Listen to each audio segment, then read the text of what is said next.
All right, so here is this defensively gifted fighter, and certainly has some offense as well, but more often than not, that offense is set up by his sound defense. He uses movement beautifully, uses his defense to create offensive angles.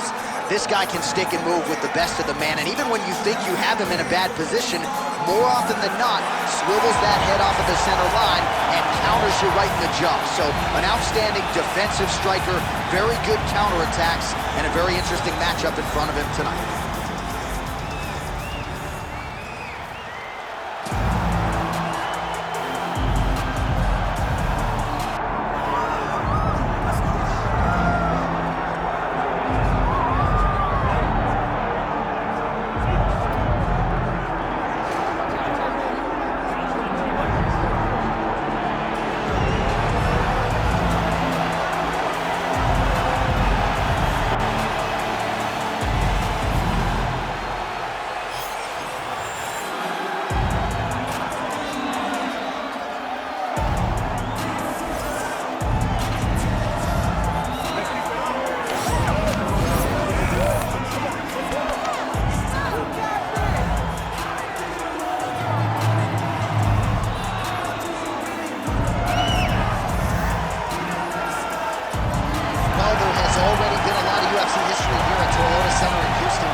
Tonight, and we are ready to go with two of the best athletes in the sport.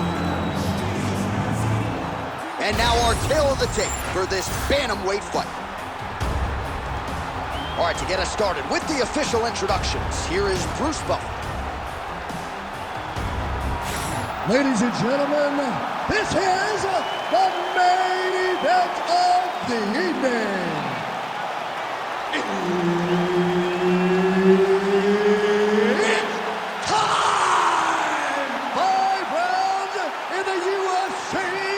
Bantamweight division. Introducing first, fighting out of the blue corner, Assassin. And now introducing his opponent, fighting out of the red corner, Assassin. Herb Dean, our referee for this one. All right, so as we get this stand-up only fight underway, just a quick reminder on the rule set: no grappling or wrestling of any type. And fighters also cannot follow up with ground strikes on the canvas. So if you knock your opponent down, you cannot follow up with strikes. Very important to point that out here at the beginning of round one. Ooh, what a punch.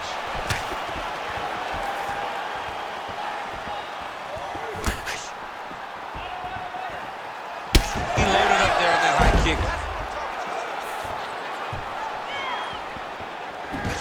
All right, so a little bit of a pedestrian start to this fight, about a minute in, not much action on either side. Is that a feeling out process? What do you see? John, you just woke me up. It's boring in here. Come on, get to work, press the button. All those buttons, bang on them, and start creating some action. Right to the target. Let's see if his opponent can survive. I cannot believe he is still standing after taking that punch. Oh, look at that. Big right hand. Oh, he's hurt. Yeah, he hurt him real bad. He's still hurt. Oh, man, I could barely get the Fight Clock sponsor out. These gentlemen are going at it. They are here to fight tonight. I cannot wait for this fight to continue. Oh, my goodness. Big right hand. That leg can hurt. Strike landed pretty cleanly there. Trying to kick the leg out. Big strike lands. Big strike lands. Now he looks to try to chase down that finish. There it is. Look at it.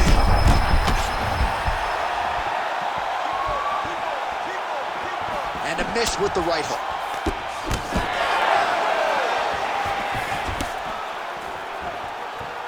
Under 90 seconds to go.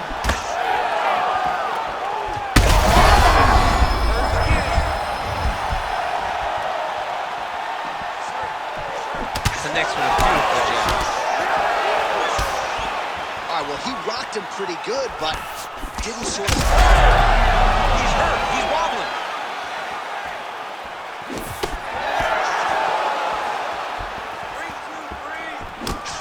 with that offering.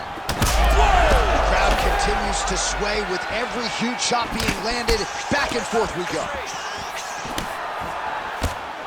Oh, he lands a hook.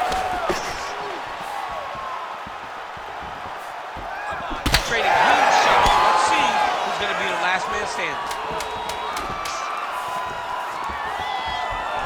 Oh, just missed on the overhand left. That might have done some damage. Round 2 next. All right, that's the end of the round. You see the fighter's got a cut on his lip. Not necessarily a Robbie Lawler lip opening, if you know what I'm talking about, but certainly something that could be a source of adversity here moving forward. Cut man in there quickly to try to shore it up. All right, let us now take a look back at some of the highlights from that previous round. We'll see if we can isolate the exact strike that caused that cut to his lip. He landed a beautiful shot that cut him on the lip. Now, listen, guys. As long as it ain't like Jairzinho Rosa striking out the ovary, you're fine.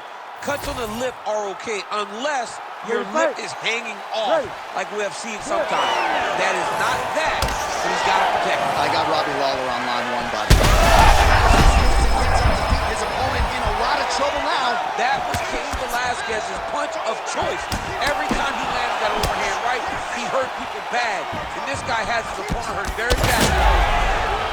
Oh. Well, that overhand, big weapon for him throughout his career. It's been there all night. Look for him to go back to it here.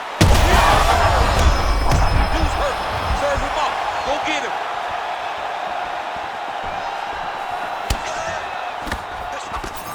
Nice level change and body shot. Oh, you got to keep pressing here. Could be the beginning of the end. Oh, big elbow.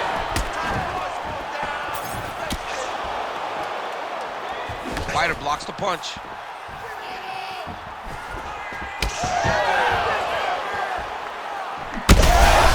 a blow right there, DC. He's rocked. That was a beautiful hook. It landed perfectly, and it hurt his opponent very bad. Well, DC kind of just playing with him at this point, right? You think he's got to go in and just get him out of there. Well, he's trying, but he gets a little bit anxious, so he starts to throw.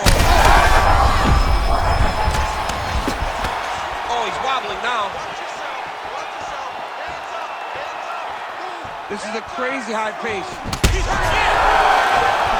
Now he's back up. Big left hand lands upstairs. That'll do it! Holy smokes!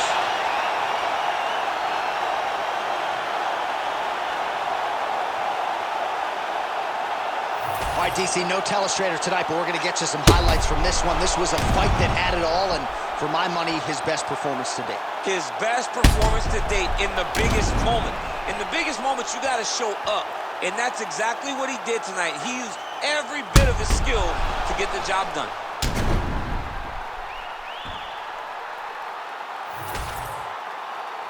Now we go inside the octagon. Bruce Buffer has the official decision. Ladies and gentlemen, referee Herb Dean has called a stop to this contest at 2 minutes, 49 seconds of round number 2. Declaring the winner by knockout assassin. Well, we congratulate him on a huge knockout here tonight. He'll probably keep that smile while he's sleeping tonight after what he was able to produce here. He's going to be smiling for a really long time. When you get a knockout like that, not only do you get the win, you also, most times, walk away with a $50,000 bonus check.